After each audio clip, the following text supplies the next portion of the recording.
जिसमें एग को फर्टिलाइज कराया जाता है बगैर डायरेक्ट फर्टिलाइजेशन के। एग को डेवलप कराया जाता है बगैर फर्टिलाइजेशन के, और ये डायरेक्ट डेवलप करता है, जिसमें आइडेंटिकल कॉपीज हम प्रोड्यूस नहीं करवाते। ये कोई कुदरती प्रोसेस है, मतलब ये कह सकते हैं पार्थेनोजेनेसिस।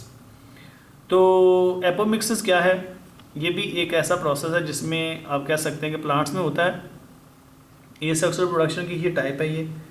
और एपोमिक्सिस में प्लांट्स प्रोड्यूस किए जाते हैं बगैर फर्टिलाइजेशन के। तो याद रखिएगा ये भी इसके साथ नहीं है, मतलब ये स्पेसिफिक प्रोसेस है। और सेक्सुअल प्रोडक्शन का भी नहीं है। इसका सही आंसर डेल्टा है, ए सेक्सुअल प्रोडक्शन। तो जो क्लोनिंग है ये ए सेक्सुअल प्रोडक्शन की एक फॉर्म है। No doubt cloning asexual production से साथ रिलेट करती है। जब हम पार्थेनोजेनेसिस और एपोमिक्सिस की बात करते हैं तो हम स्पेसिफिक हो जाते हैं प्लांट्स के लिए और एनिमल के लिए। जो क्लोनिंग की टेक्निक है ना जी, ये एक बहुत बड़ी टेक्निक है।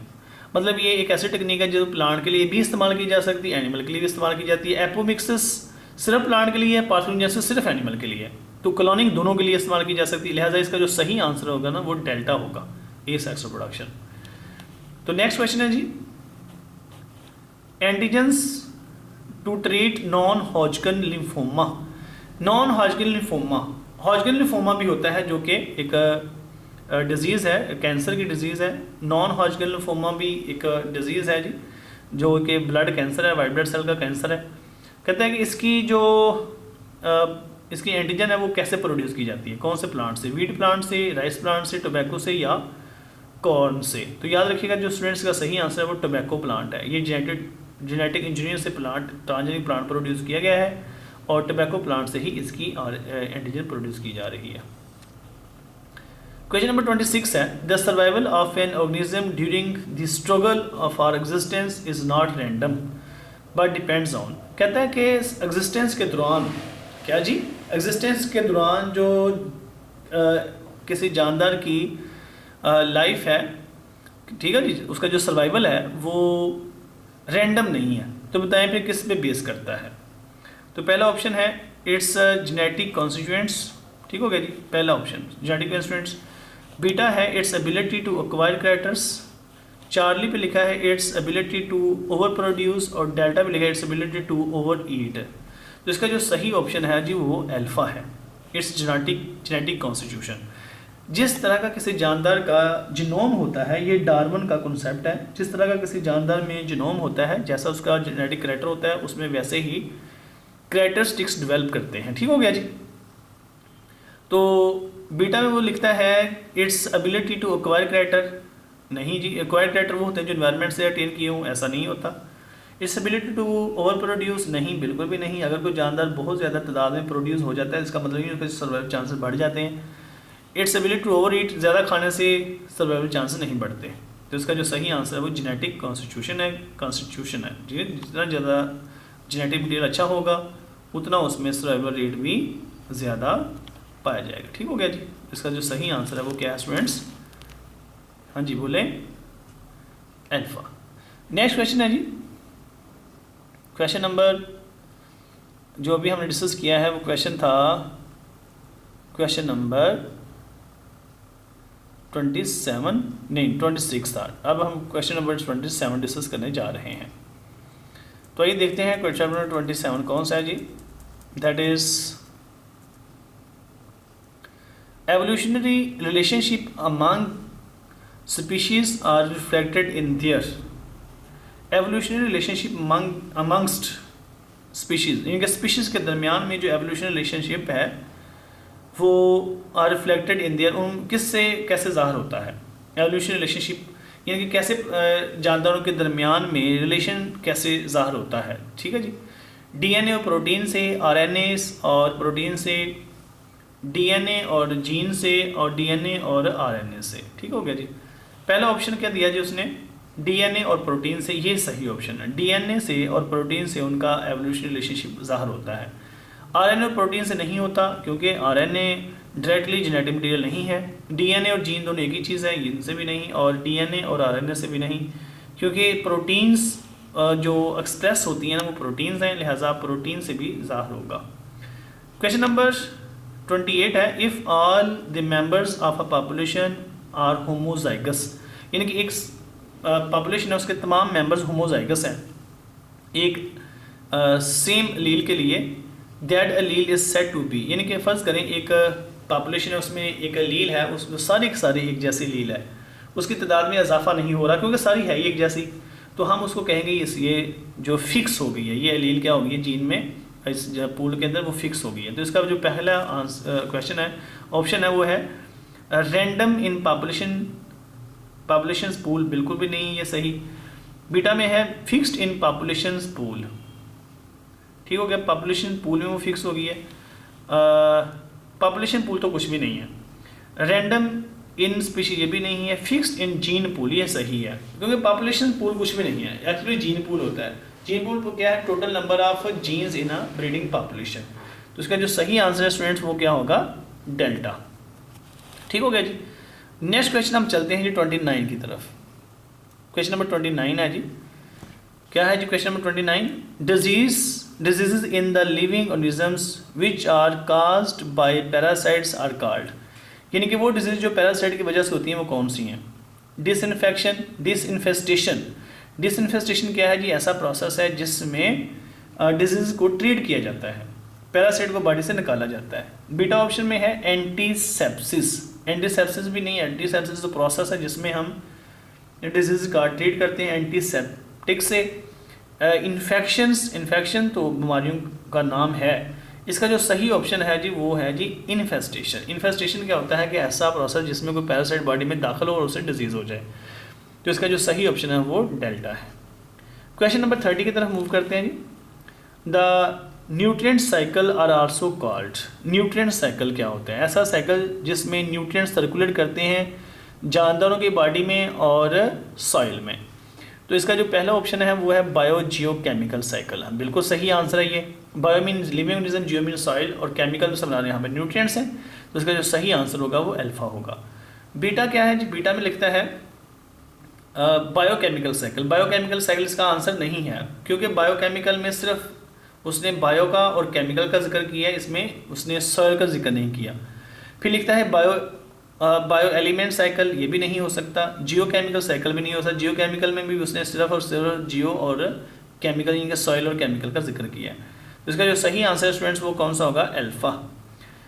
नेक्स्ट क्वेश्चन है the productivity of aquatic ecosystem is determined bye, किसी इक्वेटिक इकोसिस्टम की प्रोडक्टिविटी कैसे डिटरमिन की जाती है, एक्वेटिक इकोसिस्टम की। ठीक हो गया जी। तो याद रखिएगा इकोसिस्टम की प्रोडक्टिविटी दो चीज़ों में बेस कर रही होती है, लाइट और न्यूट्रिएंट्स पे। ठीक हो गया जी। तो लाइट और न्यूट्रिएंट्स में लिथोस्फेरिक इकोसिस्टम जो होता है ना जी, लिथोस्फेरिक इकोसिस्टम उस पे बेस करती है। लिए एक इकोसिस्टम है जो कि लैंड पे पाया जाता है, सॉइल पे, उसको कहते हैं लिथोस्फेरिक इकोसिस्टम। तो लिथोस्फेरिक इकोसिस्टम की जो प्रोडक्टिविटी होती है वो बेस कर रही होती है किस पे जी, लाइट और न्यूट्रिएंट्स पे। यहाँ पे उसने लिखा है एक्वेटिक इकोसिस्टम की, तो याद रखिएगा एक्वेटिक इकोसिस्टम की जो प्रोडक्टिविटी है वो वाटर बेस्ड होती है। वाटर वहाँ पे अवेलेबल होगा तो डेफिनेटली वहाँ पे इकोसिस्टम प्रोडक्टिविटी बढ़ेगी। अच्छा, यहाँ पे उसने एक्वेटिक का जिक्र किया है, तो एक्वेटिक तो वाटर को कहते हैं, नो डाउट वाटर बेस्ड होगी उसकी। यहाँ पे इसका जो किसी हद तक आंसर है वो बीटा भी हो सकता है, लाइट और न्यूट्रिएंट्स, क्योंकि लाइट और न्यूट्रिएंट्स दोनों के लिए ही ज़रूरी हैं, तो ये आंसर भी इसका हो सकता है। लेकिन जो मोस्ट क्लोजेस्ट आंसर है वो उसका अल्फा है। क्या बोला, अल्फा। ये वाटर डिपेंडेंट होती है, वाटर वहाँ पे होगा तो ज़ाहिर है वहाँ पे प्रोडक्टिविटी बढ़ेगी। तो जो मोस्ट क्लोजेस्ट है वो इसका क्या है जी, वाटर है। तो वाटर अगर अवेलेबल है तो फिर लाइट और न्यूट्रिएंट्स हैं। ठीक हो गया। The next one that is next question है जी 32, which is the drawback of nuclear energy. Nuclear energy का ड्रॉबैक क्या है। तो पहले ऑप्शन में लिखा है इट काजेस रेडिएशन पोल्यूशन, इसका सही आंसर है ये। ठीक हो गया जी, कि इसका ड्रॉबैक ये है कि रेडिएशन पोल्यूशन काज करता है। सेकंड ऑप्शन में दिया it is not long lasting, ये ज़्यादा अरसे तक नहीं रहता। चार्ली पे है इट इज़ वेरी एक्सपेंसिव, ये बहुत महंगी है, और डेल्टा में इट पोल्यूट द एयर। तो पोल्यूट एयर कैसे करते हैं वो उसने अल्फ़ा में लिखा हुआ है कि इट काजेज रेडिएशन पोल्यूशन। तो इसका सही आंसर यही है, कौन सा वाला, अल्फ़ा। क्वेश्चन नंबर 33 है आर्टियोस्क्लेरोसिस, यानी कि आर्टरी का हार्ड हो जाना। ठीक हो गया जी, आर्टरी का हार्डनिंग इन आर्टरी क्या है। पहला ऑप्शन है मेटाबॉलिक डिसऑर्डर, बिल्कुल भी नहीं है। मेटाबॉलिक डिसऑर्डर मेटाबॉलिज्म से इसका कोई काम नहीं है। बीटा में है डीजेनरेटिव डिसऑर्डर, ये इसका सही आंसर है, क्योंकि यहाँ पे डीजनरेशन हुई है, मस्कुलर डेवलपमेंट नहीं हुई बल्कि मस्कुलर डीजनरेशन हुई है। ये इन्फेक्शन डिसऑर्डर भी नहीं है, 4 लेवल उसने दिया हुआ है, और ना ही डेल्टा इसका आंसर है। न्यूट्रिशनल डेफिशिएंसी की वजह से भी ये नहीं हुआ, तो ये क्या है, डीजेनरेटिव डिसऑर्डर है। तो इसका जो सही आंसर है वो बीटा होगा स्टूडेंट्स। क्वेश्चन नंबर 34 पे आ जाए। क्वेश्चन नंबर 34 पे वो पूछता है कि एंटीबायोटिक्स एक्ट्स अगेंस्ट, एंटी का मतलब होता है अगेंस्ट, बायोटिक मतलब लाइफ। ज़्यादातर ये इन्फेक्शियस डिजीज़ के खिलाफ इस्तेमाल की जाती है, यानी कि आप कह सकते हैं फंगल और बैक्टीरियल डिजीज़ में। तो क्वेश्चन में वो क्या पूछता है, बैक्टीरियल डिजीज़, ठीक है, और बीटा में एलर्जीज़ का पूछता है, बैक्टीरियल और वायरल डिजीज़ के बारे में, और तीसरा है जिसका वायरल डिजीज़ के बारे में। तो इसका जो सही आंसर है स्टूडेंट्स वो होगा अल्फ़ा, यानी कि बैक्टीरियल डिजीज़, क्योंकि एलर्जीज़ के और भी बेशुमार आप कह सकते हैं कि असबाब हो सकते हैं। तो एलर्जी ये ऑप्शन हो सकता है किसी हद तक, लेकिन जो इसका सही क्लोजेस्ट आंसर वो बैक्टीरियल डिजीज़ है। ठीक हो गया जी। बैक्टीरियल और वायरल डिजीज़ भी लिखा है इसमें ऑप्शन, वायरल डिजीज़ के खिलाफ एंटीबायोटिक नहीं होती, और डेल्टा में उसमें वायरल डिजीज़ लिखा हुआ है, ये दोनों ऑप्शन नहीं हो सकते। इसका क्लोजेस्ट आंसर अल्फ़ा है। तो बीटा किसी हद तक हो सकता है, लेकिन जो क्लोजेस्ट आंसर है वो उसका अल्फ़ा है। ठीक हो गया जी। The next one that is haemoglobin exhibits, haemoglobin कौन सी शक्ल शो करती है। सेकेंडरी बिल्कुल भी नहीं, सेकेंडरी तो स्पाइरल होती है, ये नहीं हो सकती। प्राइमरी तो स्ट्रेट होती है, ये भी नहीं हो सकती। इसके जो सही आंसर है वो क्वाटरनरी है। 40 इसका सही आंसर है, क्योंकि क्वाटरनरी में टर्शरी प्रोटीन्स आपस में मिलती हैं। टर्शरी आंसर उनके लिए हो सकता है जो एक सिंगल स्ट्रैंडेड प्रोटीन हो और उनके दरमियान में कॉइलिंग हो। तो जो क्वाटरनरी है उसमें टर्शरी वाले स्ट्रक्चर मिलकर क्वाटरनरी बनाते हैं। तो हीमोग्लोबिन के अंदर 4 चेन होती हैं, और 4 की 4 चेन आपस में मिलकर एक मोर कॉम्प्लेक्स स्ट्रक्चर बनाती हैं। इसका मतलब ये होगा, इसका आंसर सही चार्ली होगा। क्वेश्चन नंबर 37 है pepsin is an enzyme produce in inactive form. ठीक हो गया जी, इनएक्टिव फॉर्म पैदा होता है, and it is activated in situation when it is required, यानी कि पेप्सिन कब एक्टिव फॉर्म में आता है। तो इसमें ऑप्शन पहला दिया है जी, not produce in complete form, नहीं बिल्कुल भी कंप्लीट फॉर्म में पैदा होता है। बीटा है quite capable of destroying cell internal structure, ये इंटरनल सेल स्ट्रक्चर को मतलब आप कह सकते हैं कि डिस्ट्रॉय कर सकता है। डेल्टा में है it does not work efficiently at that time, none of this. इसका जो सही आंसर है वो बीटा है, क्योंकि ये इस वजह से मतलब इनएक्टिव पैदा होता है क्योंकि ये सेल की इंटरनल स्ट्रक्चर को डिस्ट्रॉय कर सकता है। इस वजह से इसको इनएक्टिव फॉर्म में ही पैदा किया गया है, बनाया गया है नेचर ने, और जैसे ही ये अपने किसी स्पेसिफिक एरिया में पहुंचता है तो ये एक्टिव हो जाता है। नेक्स्ट क्वेश्चन नंबर 38 है जी। 38 है enzyme after catalysis detach itself from the product. जब रिएक्शन मुकम्मल हो जाता है तो एंजाइम प्रोडक्ट से अलग हो जाते हैं। ठीक है जी, बात समझ में आ गई है। तो कैसे अलग होते हैं, कम्प्लीटली अलग हो जाते हैं। सही है जी, कम्प्लीट अलग होते हैं, लेकिन इससे भी बेस्ट आंसर हो सकता है इनकम्प्लीट, चेंज्ड या अनचेंज्ड। तो इसका सही आंसर होगा अनचेंज्ड, क्योंकि जब एंजाइम प्रोडक्ट से अलग होते हैं तो वो चेंज नहीं होते बल्कि अनचेंज रहते हैं, वो वैसे के वैसे ही रह जाते हैं, वो नेक्स्ट आगे प्रोसेस परफॉर्म करने लग जाते हैं। ठीक हो गया, तो इसका जो क्लोजेस्ट आंसर है वो डेल्टा होगा। ठीक हो गया जी।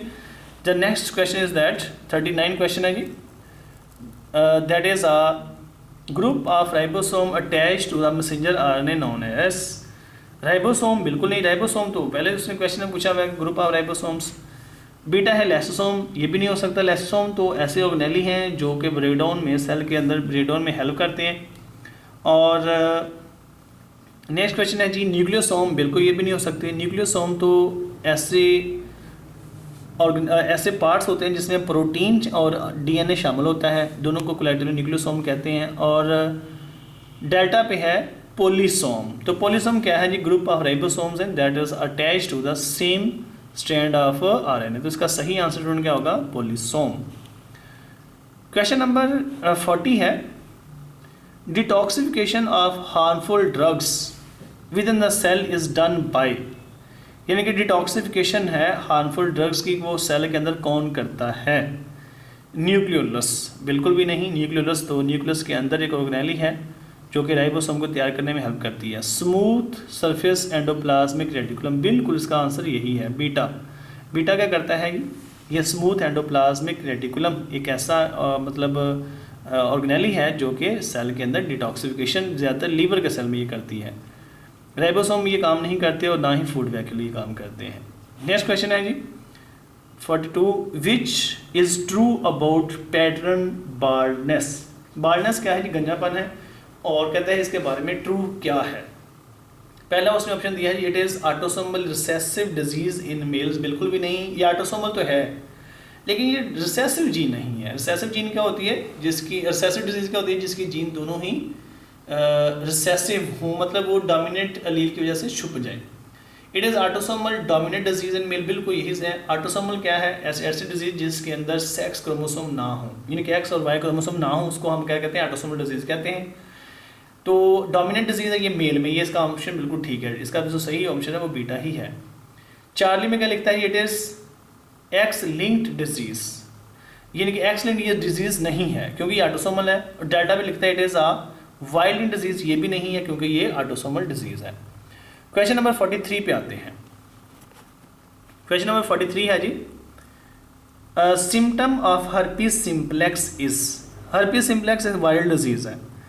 एब्डोमिनल पेन बिल्कुल भी नहीं, फीवर बिल्कुल भी नहीं। चार्ली में लिखता है vascular Leyen in the epithelial layer. बिल्कुल इसका आंसर यही है स्टूडेंट्स। वेस्कुलर लेयन यानी कि ब्लड वेसल्स फट जाते हैं और ज़ख़म बन जाते हैं। लेयन का मतलब होता है ज़ख़म का बनना। तो जब वायरल इन्फेक्शन होता है तो वहाँ से ब्लड वेसल फटते हैं और ज़ख़म बन जाते हैं, निशान बन जाते हैं। डेल्टा में लिखता है फेलियर ऑफ इम्यून सिस्टम। बिल्कुल भी नहीं, इसका जो सही आंसर है वो चार्ली ही है। क्वेश्चन नंबर 44 है, the major cell infected by HIV human immunodeficiency virus की वजह से मेजर सेल कौन से इफेक्ट होते हैं? ल्यूकोसाइट। नो डाउट के वाइट ब्लड सेल इन्फेक्ट होते हैं लेकिन सारे नहीं, उसे मेजर सेल पूछा है। मोनोसाइट भी वाइट ब्लड सेल नहीं। हेल्पर टी लिम्फोसाइट ऐसे सेल हैं जो इससे मुतासर होते हैं और बी लिम्फोसाइट इससे मुतासर नहीं होते। तो हेल्पर टी लिम्फोसाइट, जैसे मैंने बताया था टी लिम्फोसाइट की डिफरेंट टाइप्स होती हैं। Helper T lymphocytes, killer T lymphocytes, memory T lymphocytes, toxic cytotoxic T lymphocytes, इस तरह से ये इसकी डिफरेंट टाइप्स होती हैं। लेकिन इसमें हेल्पर टी लिम्फोसाइट्स ही जो है ना वो जी मुतासर होते हैं। ठीक हो गया जी। Question number 45, are used as important vector in genetic engineering. Genetic engineering में कौन से एज अ वेक्टर इस्तेमाल होते हैं? वेक्टर क्या होता है? वेक्टर एक ऐसे ऑर्गेनिज्म को, ऐसे सोर्स को कहते हैं जो जीन को ट्रांसफ़र करने के लिए इस्तेमाल किए जाते हैं। यहाँ पे लिखा है उसने अल्फा में लिखा है राइबोसोम्स। बिल्कुल भी नहीं है, ये वेक्टर के तौर पर इस्तेमाल नहीं होते। बीटा में लिखता है प्लाज्मिड, ये है जिसका आंसर। प्लाज्मिड एक ऐसा सोर्स है, ऐसा DNA है जिसके ज़रिए से हम जीन को ट्रांसफ़र कर सकते हैं। न्यूक्लियोइड नहीं होते और ना ही म्यूजोसोम होते हैं। म्यूजोसोम क्या होते हैं? ये ऐसी ऑर्गेनेली हैं जो बैक्टीरिया में पाई जाती हैं due to folding of plasma membrane, inward folding. ठीक हो गया जी। क्वेश्चन नंबर 46 है, which of the following is aerobic bacterium. वो कौन सी बैक्टीरियम है यहाँ पे जो कि एरोबिक रेस्पिरेशन यानी कि ऑक्सीजन की मौजूदगी में रहती है? स्पायरोचिट बिल्कुल भी नहीं है जी। ये साइनोबैक्टीरिया भी नहीं। इकोलाई ऐसी बैक्टीरियम है जो यानी कि आप कह सकते हैं कि लो बैक्टीरियम में लो ऑक्सीजन में रहती है। फिर इसमें ऑप्शन है जी सूडोमोनास। सूडोमोनास एक स्टूडेंट ऐसा मतलब कह सकते हैं कि बैक्टीरियम है जो कि कहाँ पाई जाती है जी? एरोबिक एनवायरनमेंट में पाई जाती है। तो इसका जो स्टूडेंट सही आंसर होगा वो कौन सा है जी? बताएं। सूडोमोनास। सूडोमोनास ऐसे बैक्टीरिया होते हैं जो कहाँ पाए जाते हैं जी? बोलें। एरोबिक एनवायरनमेंट में। एरोबिक एनवायरनमेंट होता क्या वैसे? ऐसा एनवायरनमेंट जहाँ पे ऑक्सीजन की अवेलेबिलिटी ज़्यादा हो, यानी कि ऑक्सीजन जहाँ पे अवेलेबल हो उसको क्या कहते हैं हम? जी, उसको हम नाम देते हैं aerobic environment. The next question is that question number 47, बहुत इंपॉर्टेंट क्वेश्चन है ये भी। The giant amoeba inhibit mud at the bottom of fresh water Pond's and obtain energy from, यानी कि जो जाइंट अमीबा है ये एक ऐसा अमीबा है जो कि मड में पाया जाता है और ये एनर्जी अपनी कहाँ से लेता है। ऑप्शन में लिखा है जी माइक्रोस्कोपिक बैक्टीरिया, बीटा में लिखा है जी एरोबिक बैक्टीरिया, चार्ली पे लिखा है एनारोबिक बैक्टीरिया और डेल्टा पे लिखा है मेथेनोजेनिक बैक्टीरिया। तो स्टूडेंट्स का जो सही आंसर है वो मेथेनोजेनिक बैक्टीरिया है। ये अपनी एनर्जी कहाँ से लेता है? मेथेनोजेनिक बैक्टीरिया से। ये मेथेनोजेनिक बैक्टीरिया ऐसे बैक्टीरिया होते हैं जो मीथेन पैदा करते हैं, मड के अंदर डिकम्पोजिशन करते हैं और उससे एनर्जी जायंट अमीबा को मिलती है। जायंट अमीबा के अंदर पाए जाते हैं ये bacteria. A large group of parasitic protozoa, parasitic protozoa, याद रखिएगा स्टूडेंट्स, जो प्रोटिस्ट है ना जी उनके 3 ग्रुप हैं। Animal like protozoa, animal like protist जिसको प्रोटोजोआ कहते हैं, प्लांट लाइक प्रोटिस्ट जिसको एल्गी कहते हैं, और फंगस लाइक प्रोटिस्ट हैं जिनको स्लाइम मोल्ड और वाटर मोल्ड का नाम दिया जाता है। ठीक हो गया। अब उसने क्वेश्चन पूछा है कि अ ग्रुप ऑफ पैरासाइटिक प्रोटोजोआ, यानी कि इसका मतलब ये हुआ कि ऐसे पैरासाइटिक, ऐसे प्रोटोजोआ जो पैरासाइट के तौर करते हैं, प्रोटिस्ट से बिलोंग करते हैं। सम ऑफ विच, जिनमें से कुछ काज करते हैं सीरियस डिजीज जैसा कि मलेरिया टू ह्यूमन आर। अब यहाँ पे उसने ऑप्शन में दिया है एस्कलमेंथिस जो कि नीमाटोड्स हैं, ये एनिमल्स हैं। प्लेटी हेलमेंथिस ये भी एनिमल हैं, ये भी नहीं हो सकते। एनालिड्स भी नहीं हो सकते और आर्थ्रोपोड भी नहीं हो सकते। इसका जो सही आंसर है ना जी वो यहाँ पे लिखा ही नहीं है, वो थे actually apicomplexan, large group of parasitic protozoa, some of which cause serious diseases such as malaria to human are. तो इसका जो सही आंसर था वो एपिकम्प्लेक्सन था। हाँ, लेकिन इस रेफरेंस से जो एपिकम्प्लेक्सन यानी कि मलेरिया के जो काजेटिव एजेंट्स हैं यानी कि प्लाज्मोडियम वो फैलते मॉस्किटो से हैं। तो मॉस्किटो एक आर्थ्रोपोड है, लिहाजा इस रेफरेंस से इसका आंसर डेल्टा हो सकता है। लेकिन क्योंकि इसका सही आंसर उसने डायरेक्ट लिखा नहीं है तो इसका जो क्लोजेस्ट आंसर है वो डेल्टा इस हवाले से हो सकता है। इस वजह से आप डेल्टा पे इसको टिक कर सकते हैं। Question number 49, penicillin is obtained from, penicillin को कहाँ से लिया जाता है? आपको पता होना चाहिए कि पेनिसिलिन एक एंटीबायोटिक है। ठीक हो गया जी। ये कहाँ से ली जाती है? पहला ऑप्शन है पेनिसिलियम नोटेटम, इसका सही आंसर यही है।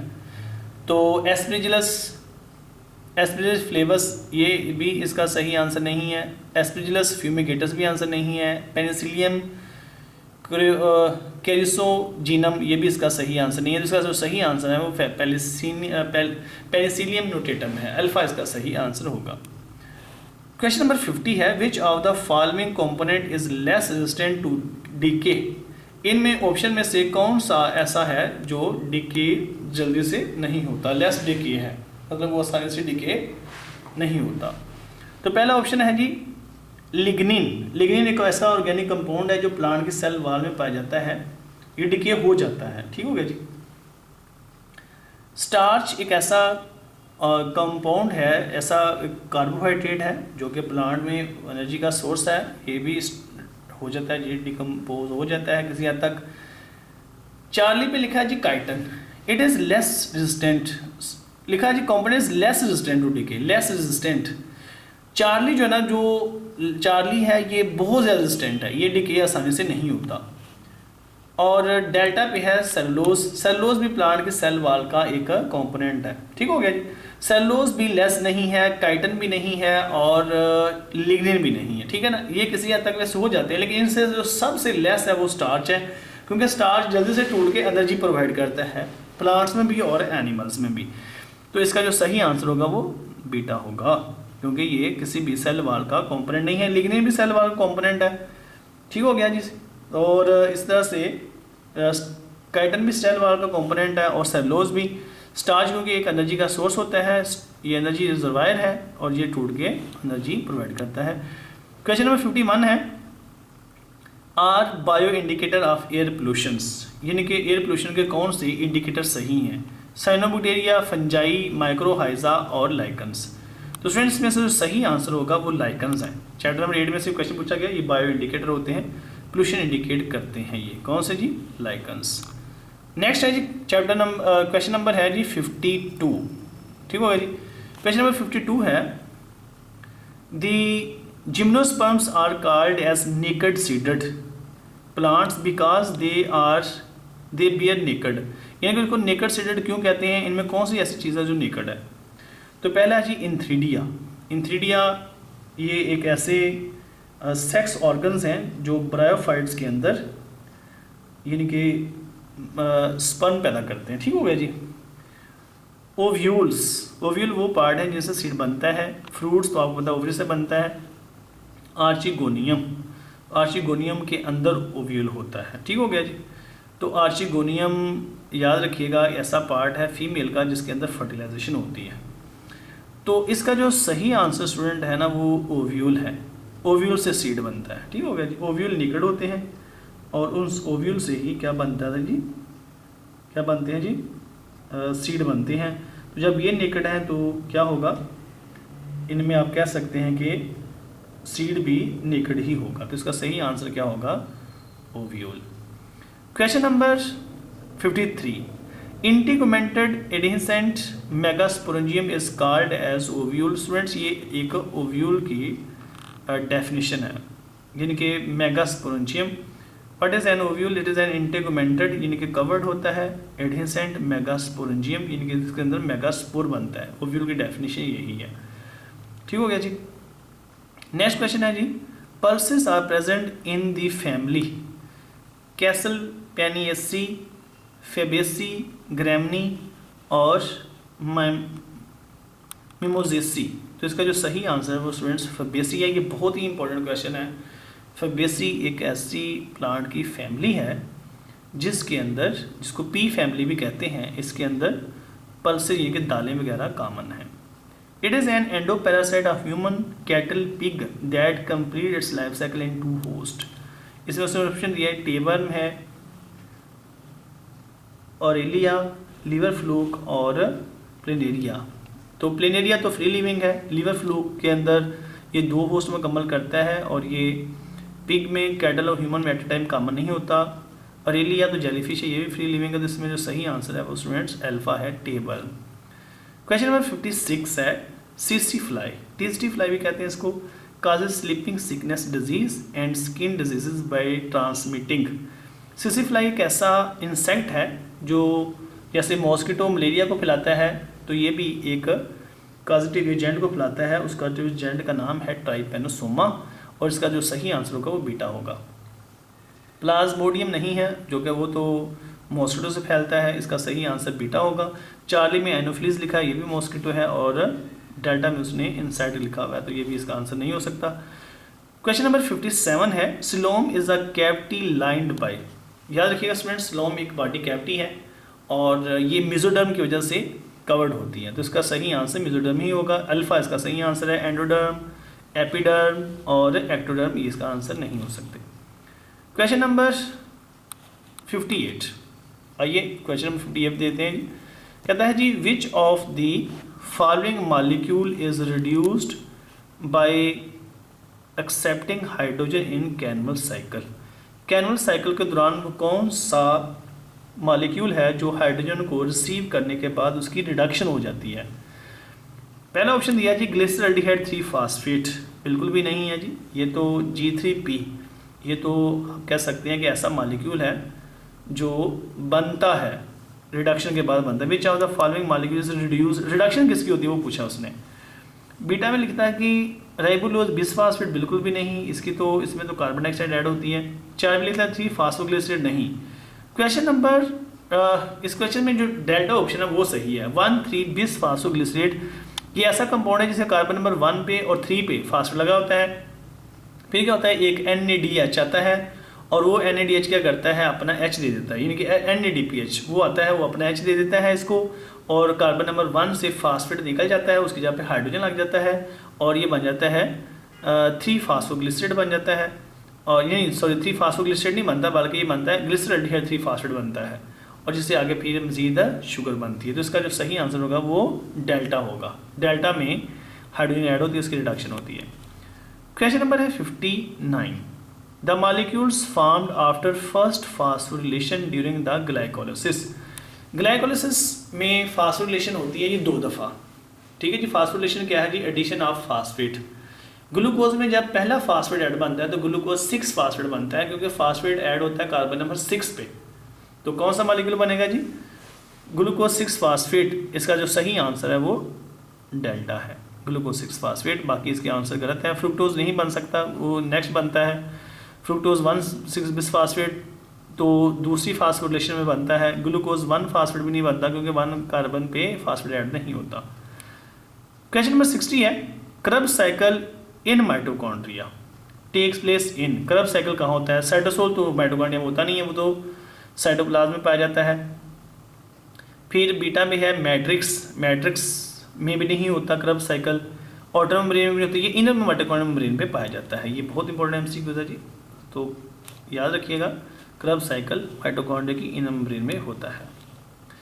At the junction between oesophagus and the stomach, stomach और एसोफेगस के जंक्शन में there is a special ring of muscles that is called as cardiac sphincter. बिल्कुल सही है, यही है जी, कार्डिक स्फिंक्टर है। स्फिंक्टर कहते हैं जंक्शन को, क्योंकि ये नियर हार्ट है, इस वजह से इसका नाम ये कार्डिक स्फिंक्टर रखा गया। इलियोकोलिक, ये तो इलियम और कोलॉन के दरमियान है स्फिंक्टर।